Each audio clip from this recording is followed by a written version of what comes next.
to Shotley in Suffolk. Shotley is nestled between the rivers Orwell and Stour on the Essex-Suffolk border. It is a picturesque village with around 2,500 residents and has a strong community feel. And it is located only 9 miles from Ipswich. There's wonderful views that make Shotley a marvellous destination.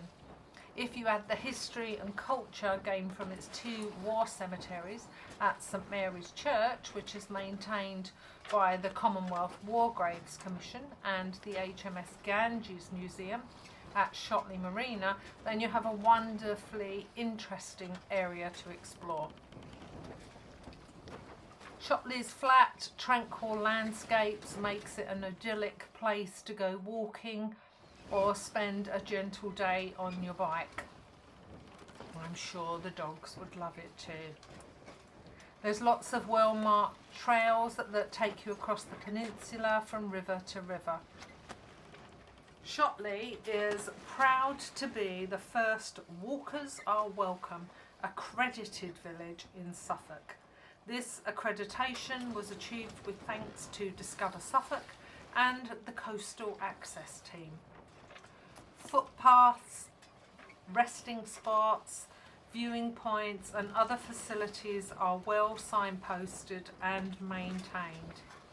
So I'm sure you'll find a stroll through the unspoiled countryside and the magnificent views over the River Orwell and Stour simply irresistible. Harwich Haven is the best natural harbour on the east coast of England.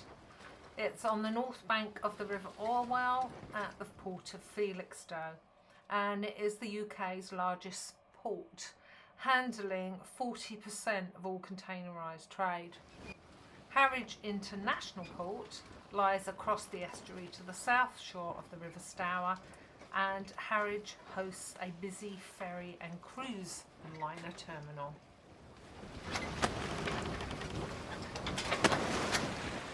As we continue on, I'll tell you a little bit about the Stour and Orwell estuaries, which contain the mudflats and salt marshes, which are a haven for wading birds. Every autumn, 40,000 wildfowl and wading birds make an incredible journey to feed and roost here. You can often see vast flocks probing in the mud. Migrating birds such as sandpiper and greenshank are present in spring and autumn. Drainage dikes inland of the river walls provide a vital habitat for insects, including the emperor dragonfly, which is the largest in the UK. I can't profess to actually having seen one, although I may have and not taken any notice. You can see in the distance there is Felixstowe Port, and just to the right Harwich Haven, and if you were to look a little further to your right you'll see you'll see Parkston Quay as well. We'll continue on down and walking along the footpath until we come to the HMS Ganges Museum.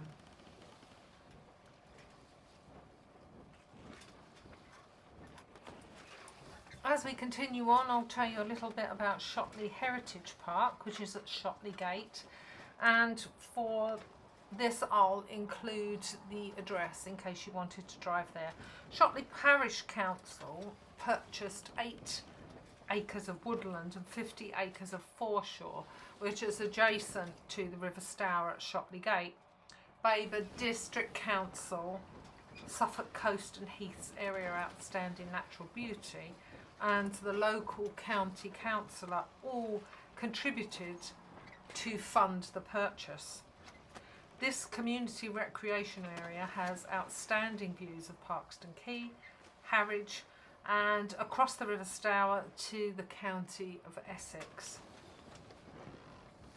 The woodland is being managed to help protect flora and fauna and to inform visitors about the heritage of Shotley. we'll just continue on down, and the HMS Ganges Museum should come up shortly. The HMS Ganges Museum is on Old Sail Loft at Shotley Marina. I'll also include the address in case you wanted to drive there. Unfortunately, it is closed today. I can see that as we've approached it. The museum tells the story of HMS Ganges, and it has many exhibits, photographs and artefacts on display. The Royal Navy Training Establishment at Shotley opened here in 1905, and over 150,000 naval cadets were trained here until it closed in 1976. The former site of HMS Ganges at Shotley Gate is now designated for housing. There is a Grade 2 mast, which I was hoping would be visible here. Unfortunately it isn't. There is a PDF information sheet which I will share a link in the video so that you can actually take a look at what is available, and opening times in case you're looking at coming down. You can see the Armada beacon there on the left.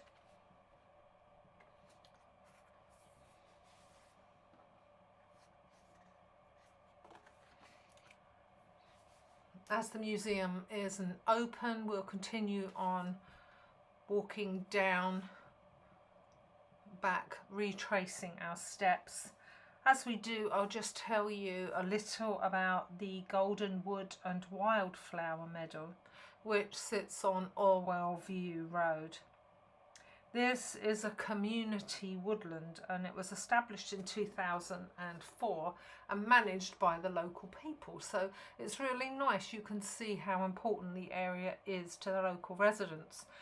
The land was donated by a local landowner, and the funding for the project came from environmental organisations like the Suffolk Coast and Heaths area of outstanding natural beauty.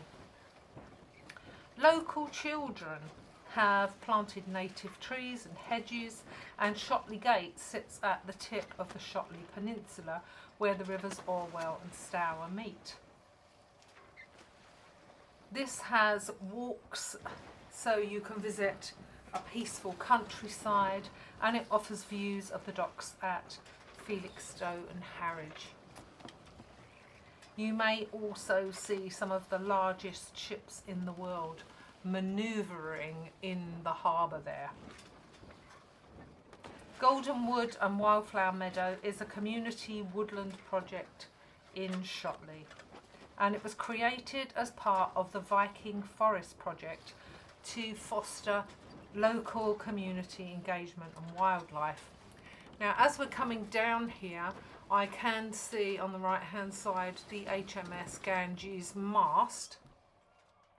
Unfortunately, it looks as though it is behind a fenced area, so we won't actually be able to get up close to it. However, I will include a photograph from the website which will show you. You can see it there in the distance. And it will show you how the Navy dealt with it when the museum, when HMS Ganges moved out and the museum was created.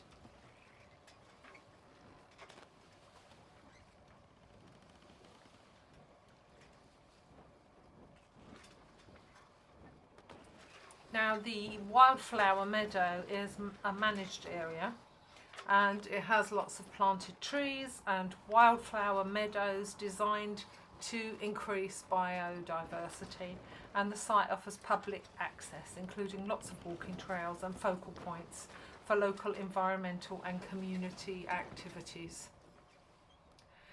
Today is quite windy, so we will continue back along this path, retracing our steps. And we're going to make our way over to Shotley Church and the Naval Cemetery, which is located on Frogs Alley. And again, I'll include the address at the end of the video.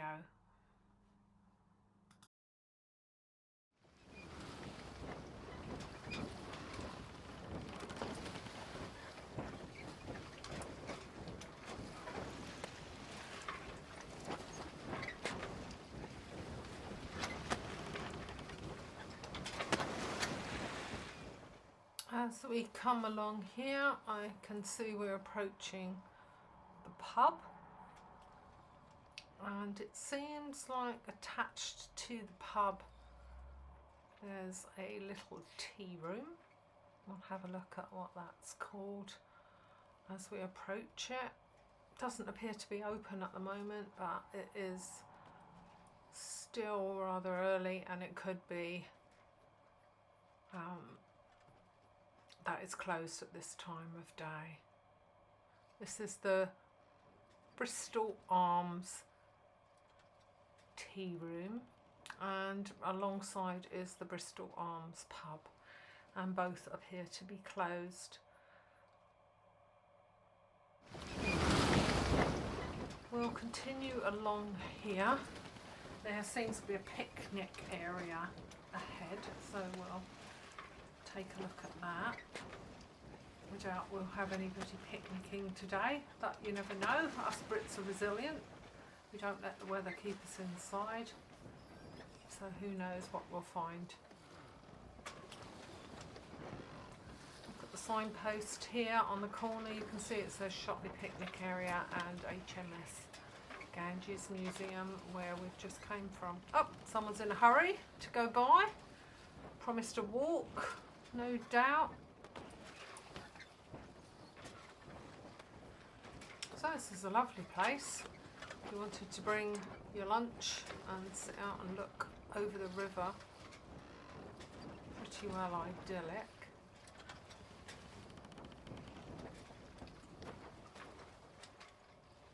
Certainly lovely with the waves crashing today.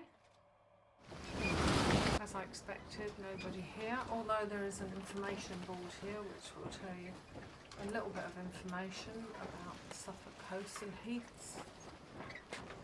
It's always good to check that out. It will tell you a little bit about the area. I've probably covered a lot of it. Okay, we'll retrace our steps and we'll make our way now to Shotley Church and Naval Cemetery.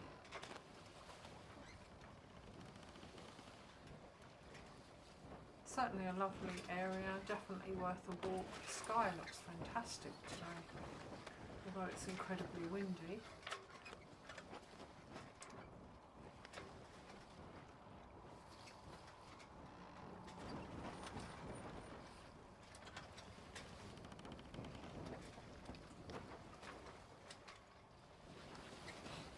Just have a short wander up the road here, just to see where it leads.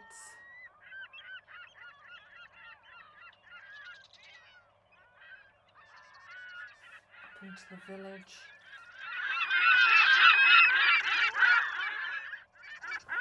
I did drive down through here and followed this path.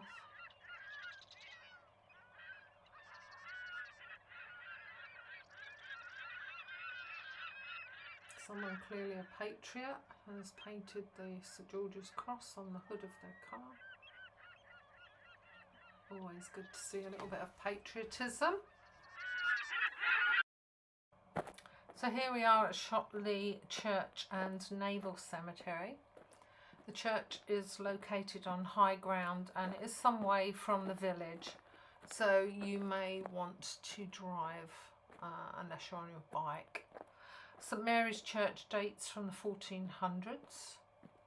Opposite the church is a naval cemetery, and it contains numerous military graves of sailors from the Royal Navy, Merchant Navy and the Dutch and German navies, as well as a special submarine enclosure to those who died during World War II.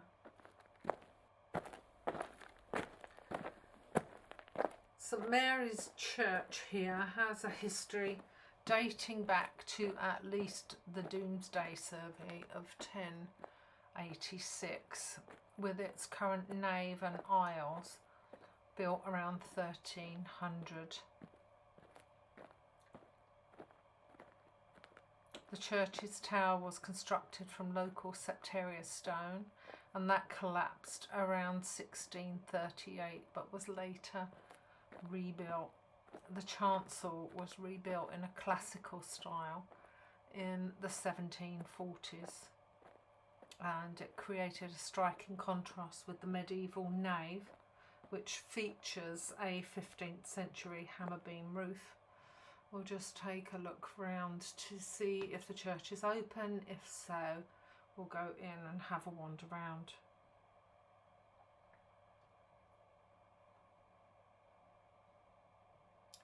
Looks to be locked.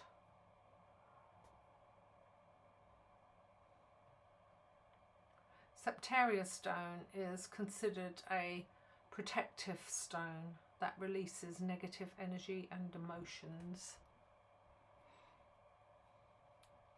The church is a historic Grade 1 listed building. We'll just take a wander around the back and have a look at the naval graveyard and go across the road to have a look at the other yards. It is certainly a beautifully kept churchyard.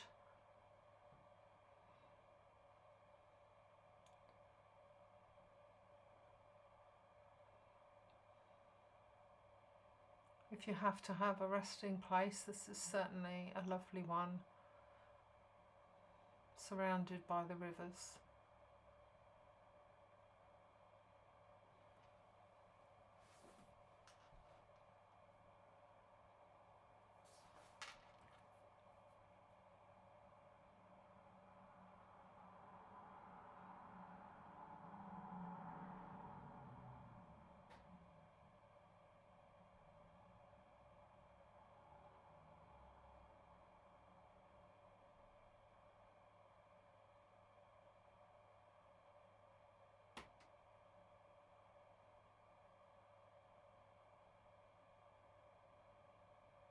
Far too much loss.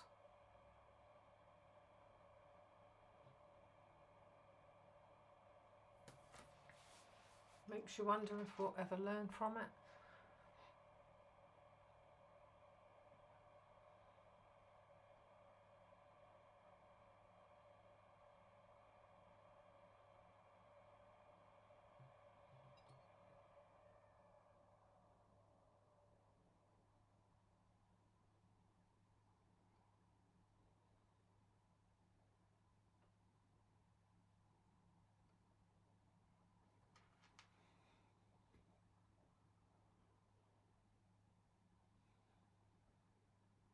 We'll go a little further along and then we'll cross over the path outside. Some of these young lads, and they are young lads, far too young. An incredible waste.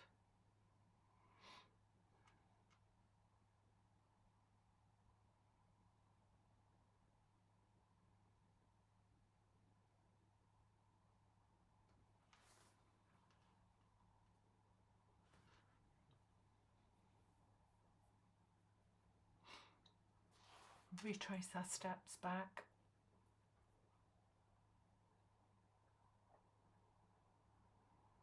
And we'll go up across the path and through the gate.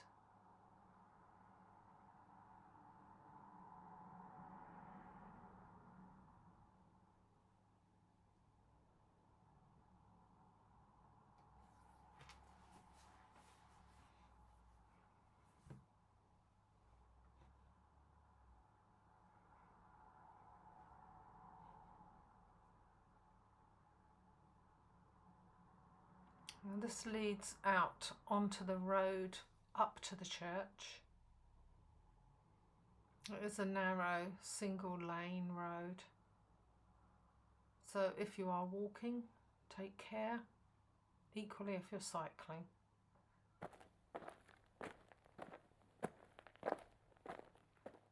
As you can see, there's not much room for pedestrians, so I'll just hop up on the side here to let the car go by. Another view of the church as we make our way down to the other side of the Naval Cemetery, which is coming up here on our left.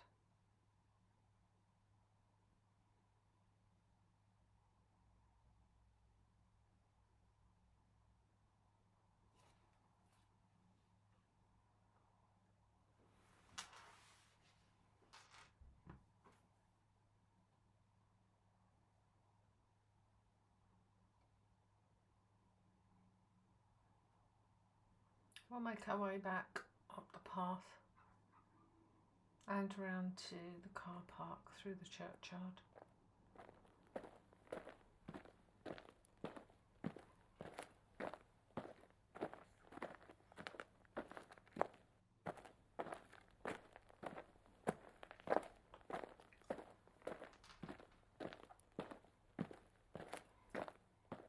Just do another check just to make sure that the church isn't open before we leave, so we don't get to miss any of it. No, sadly it's locked.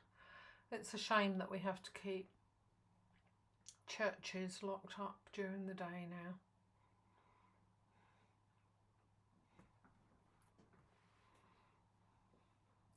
It's a very lovely church, quite different from the traditional.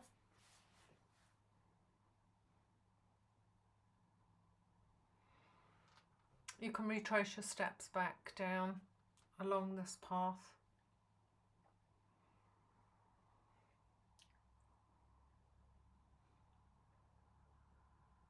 This is the path we came in.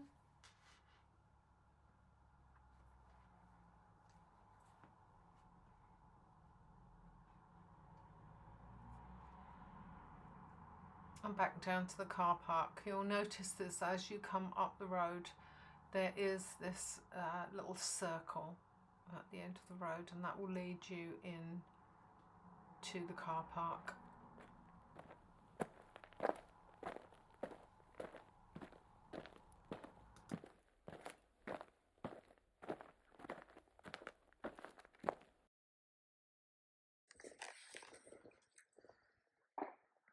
So this is Erwarton Hall in the distance, and Erwarton Gatehouse. The village of Erwarton, alternatively could be pronounced Erwarton, is recorded in the Domesday Book, and of course that was commissioned by William the Conqueror in 1085-86. The lordship of the manor was held by the Davillas, descending to the Cowthorpes. The last in this line was Sir Philip Cowthorpe, married Amata Boleyn, and he became uncle by marriage of Queen Anne Boleyn, and visited Erwarton as a child, and a long-held local tradition was maintained that her heart was buried in St Mary's Church, which we've just visited. And Cowthorpe died in 1549, and Erwarton Gatehouse may have been built to commemorate his memory, and his tomb is actually in the church.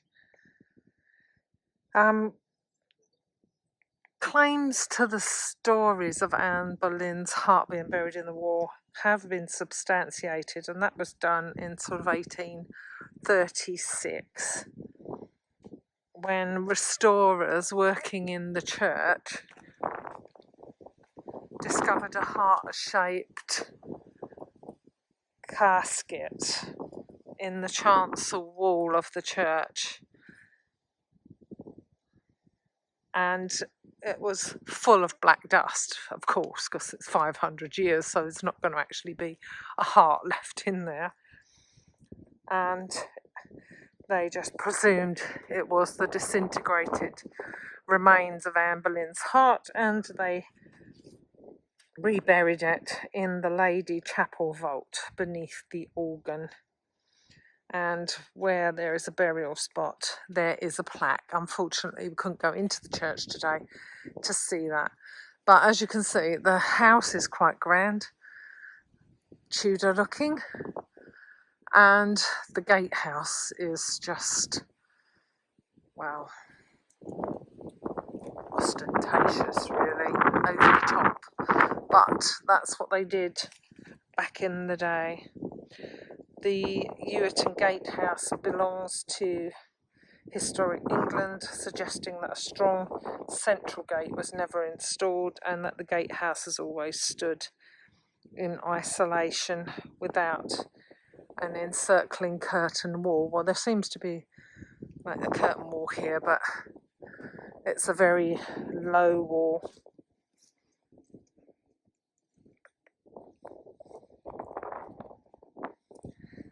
And Erwarton Lodge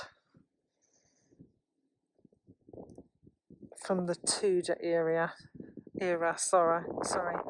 This trend accelerated in East Anglia, and there are some other examples in East Anglia. There is a gatehouse at Leigh Marney in Essex, which is the tallest Tudor gatehouse in Britain, and then at Oxburgh Hall in King's Lynn in Norfolk. That's a 15th century gatehouse for a manor house, and the gatehouse is the oldest part of the building. So I'll include some pictures of that, just so that you've got something to compare with. They are very different.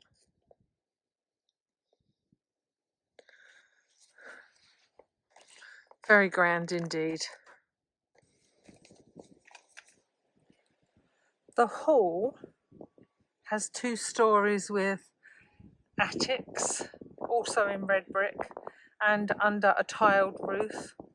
John Bentley, in his Suffolk East volume of the Pevsner Buildings of England series, suggested that the hall was originally built to a typical Elizabethan H plan, but that the east and west wings were removed subsequently. It is grade 2 star listed, and the gatehouse grade 1 listed.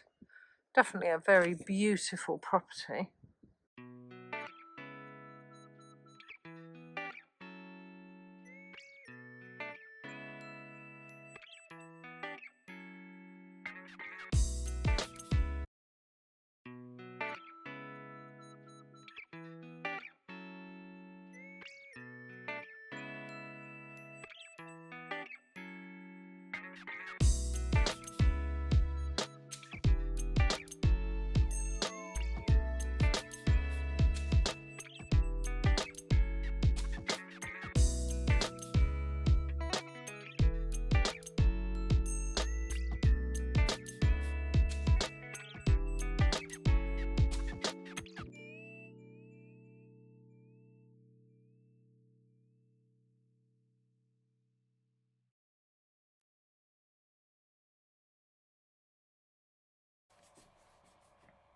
This is St Mary's Church at Erwarton on Church Lane, Erwarton. Again, I'll include the address at the end. It's definitely well worth a look. And this is the church that has Anne Boleyn's heart buried in the wall of the church, as she often visited her uncle Philip, who lived at Erwarton Hall. The 15th century church tower was repaired after lightning damage in 1837. Erwarton Hall and its gatehouse are both grade 2 star listed and date from 1575 and have been rebuilt, and as we saw, the gatehouse, a post-Reformation Gothic fantasy, sits on the road through the village. Monuments within St Mary's Church date from the 13th century, although the present building is largely 15th century. Lovely situation looking out there over the river. A copy of a drawing of Queen Anne Boleyn by Holbein is attached to the 1912 organ.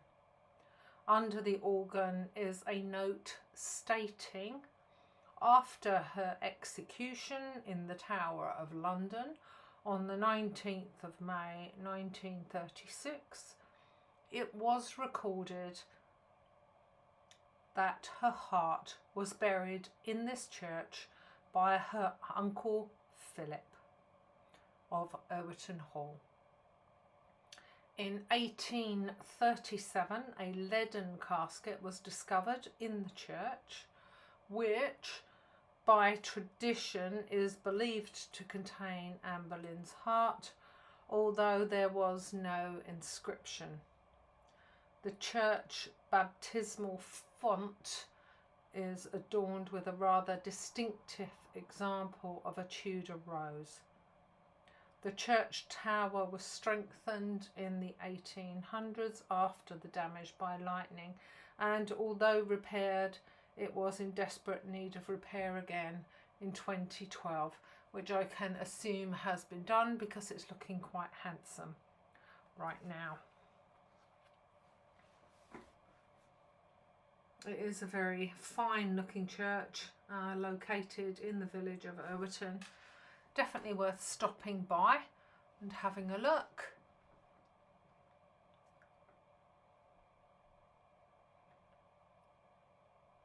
We'll have a little wander around.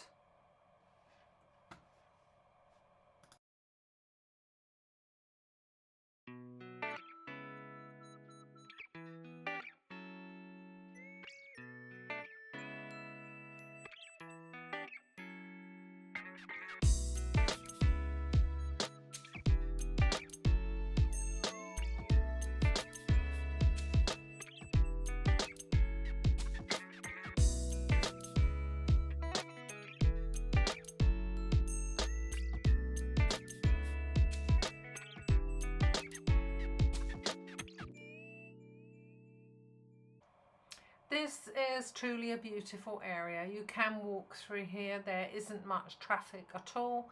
And just a point of note that Arthur Ransom, the famous children's author, from 1884 to 1967, moved here from the Lake District to live near Pinmill on the River Orwell so that he could enjoy sailing on the sea.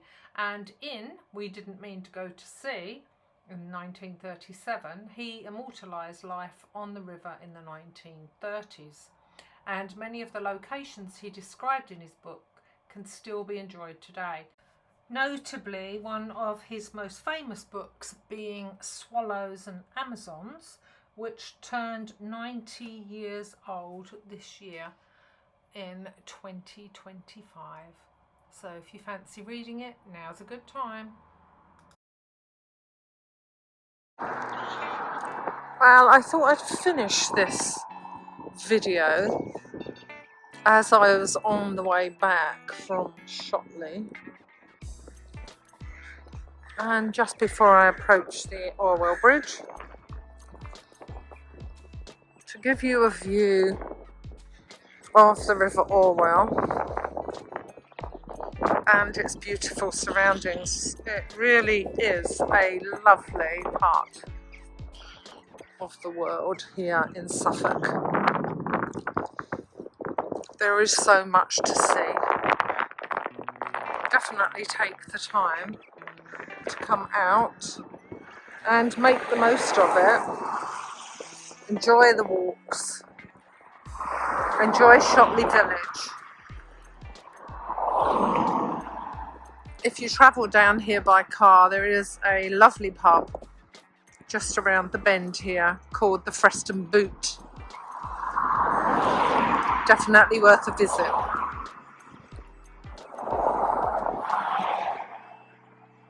So I'll sign off here from the beautiful River Orwell and the mountainous Orwell Bridge, and look forward to you joining me on another walk.